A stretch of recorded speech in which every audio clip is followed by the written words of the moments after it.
Time for our Life and Info segment, where we focus on information useful for your everyday life, whether you're in Korea or somewhere else in the world. Today, we are going to discuss cryptocurrencies. You've probably heard of Bitcoin. You might have heard of Ethereum.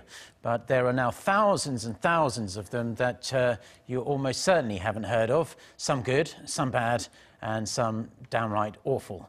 Now, Bitcoin prices have been in the news recently because they surpassed $5,000 again after a long slump, jumping to a 5-month high. We have, I'm happy to say, our business correspondent Kim Hyesung in the studio to talk a bit of crypto. So, Hyesung, some of these virtual currencies are already being used in our day-to-day transactions. So tell us more. Yeah, Mark, so it's crypto time today. A digital currency, it's a virtual currency that's called crypto, and it enables peer-to-peer transactions, direct payments between you and me instead of going through a third party like a bank. And Bitcoin, which created a global phenomenon back in 2017 when prices soared to $20,000, is one example. Bitcoin prices are now lower than that at around $5,000, but still cryptocurrencies are held by around 3 million Koreans, around 6% of the total population, mostly in their 20s and 30s. And interestingly, there are a number of use cases that's growing as cafes, and more companies are accepting them as payment. Now, let's look at a footage which shows a cafe in downtown Gangnam that opened last year. Customers can use digital currencies to buy coffee. So Americano costs about $4, that's 0.0225 Ethereum when converted into the price of cryptocurrencies in real time. The whole transaction takes less than 2 minutes. 2 minutes may sound like a long time, but it's actually much shorter than the transaction time for credit cards, which takes days to be transferred from party A to party B. We accept 5 kinds of cryptocurrencies, including Ethereum. Compared to credit cards, the remittance fee is much lower, and we plan to introduce more digital currencies into our server system. Well, I can see why that coffee shop is quite popular, because that's in Gangnam, of course, and a lot of the big cryptocurrency exchanges we have here in Korea have their headquarters there. Yeah, so exactly. presumably a lot of the employees also own a bit of cryptocurrency. And I would say that if I had cryptocurrency myself, I might think about going there myself and trying it, maybe buying a cup of coffee or a piece of cake or something.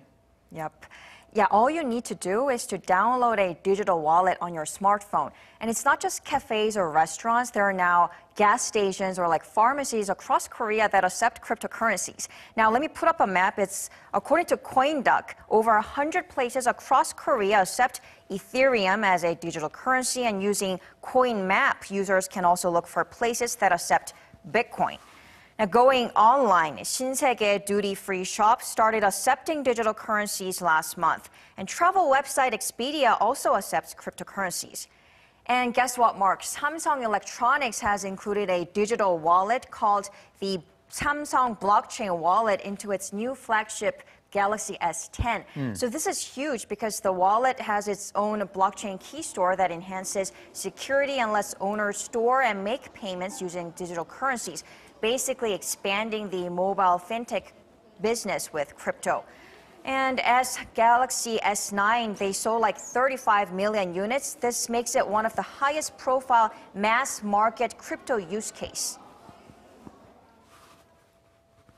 With the expansion of this blockchain technology, it becomes more important to use these services safely and more conveniently on the smartphone.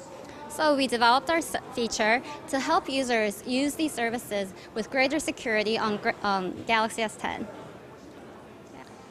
So that's really fascinating then. We now can have our cryptocurrencies in our smartphone, and they'll be safe and no one can hack into them, hopefully. And that's a huge phone as well. The Galaxy S10 is going to be a huge hit across the world. They expect 40 million units to be sold this year. Right, absolutely. So that's really going to show that the mass use of cryptocurrency, you'd expect it to keep growing, because up until now it's been quite a niche market.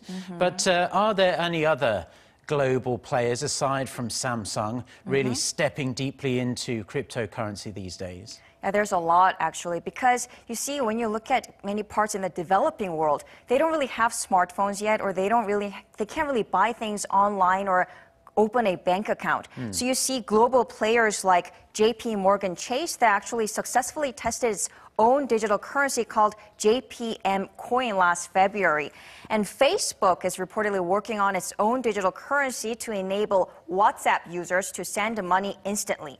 Industry experts say it could give Facebook a revenue boost of $19 billion US, but then again, I have to emphasize, Mark, there are still a lot of technical issues and government regulations that need to be ironed out for digital currency to be adopted widely, given problems like its potential misuse for money laundering, as well as security issues with a number of high-profile hacks on crypto exchanges.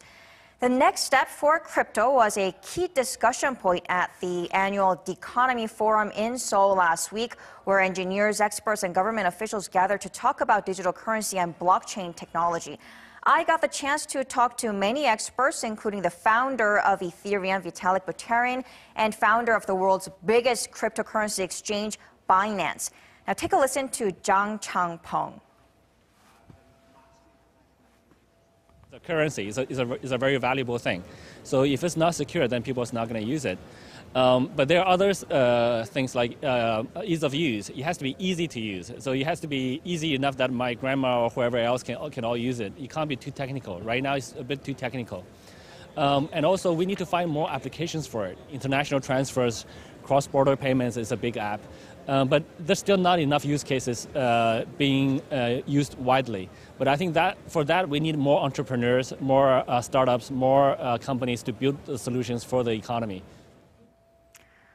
So cryptocurrencies really gained a technical push in 2008 following the global financial crisis after an unknown person or group named Satoshi Nakamoto introduced the so-called Bitcoin white paper, giving birth to Bitcoin in 2009. So it's been 10 years now, and now prices are lower, and industry watchers say it's because the speculative bubble is now gone, and for engineers, it marks a real beginning to include new features and develop a viable digital currency. And the fact that it's not just startups, and we have like existing global players like traditional banks and IT giants joining the race to develop digital currencies, I think that's a testament to the usefulness of digital currency. So my point today is not that Bitcoin prices are going to go up or down, but that cryptocurrencies is the big thing for blockchain. Use cases are growing, and engineers and experts are working to make it happen. Yeah, you sound very excited about cryptocurrency, but you told me before we went on air that you don't actually own any. You might be tempted to buy some now, and I was just thinking I really wish I had the foresight to buy Bitcoin back in 2009. The foresight? Because the foresight to buy it in 2009 when it was like 1 cent a Bitcoin. Now it's like $5,000. It's just crazy how much it's gone up. And after what you've said, I might be tempted to buy half a Bitcoin, but if I can't stretch to that, maybe half an Ethereum perhaps. Okay, Hyesung, thank you very much. Yep, my pleasure.